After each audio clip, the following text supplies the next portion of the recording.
the New York Times first reported, and the AP has confirmed, that President Donald Trump apparently had a conversation with former FBI Director James Comey, in which he spoke to him about whether he would shut down the investigation into Michael Flynn. Comey has recorded this in a memo. So one of the questions is the request the president made considered obstruction of justice, and the other is, what's the legal significance of the memo? Some of the experts we talked to said that the memo is a significant piece of evidence. Obviously, this is all very early, so exactly how it will be used is not yet clear. But it's notable that it's a written piece of evidence. It's contemporaneous. It's his recollections immediately after this happened. So it does potentially have more weight than just his recollections in court.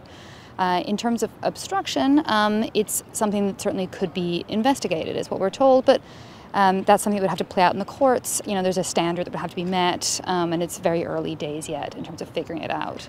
One thing that we were told is that certainly this episode, coupled with a previous instance where the president himself said that he had asked Comey if he was under investigation, certainly does raise the question again of, should a special prosecutor be appointed to look into this case.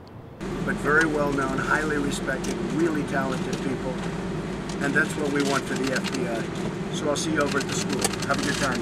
Thank you, Mr. President. The White House issued a statement to the New York Times and later to the other news organizations, denying that the report that this conversation happened in the way that it was described in the memo, which we've not seen the full memo yet, but it has been described to a number of reporters. So for now, that's the official position from the White House. Investigating the nature of any links between individuals associated with the Trump campaign and the Russian government, and whether there was any coordination between the campaign and Russia's efforts.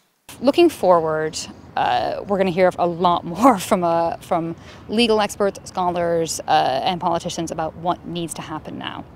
And we're certainly going to hear from Democrats, who have been calling already for a special prosecutor to investigate this case. I think we are probably going to hear more from Republicans about whether this needs to happen. And that's certainly a question is, will we hear more from Republicans, I guess is a better way to put it, on whether this should happen.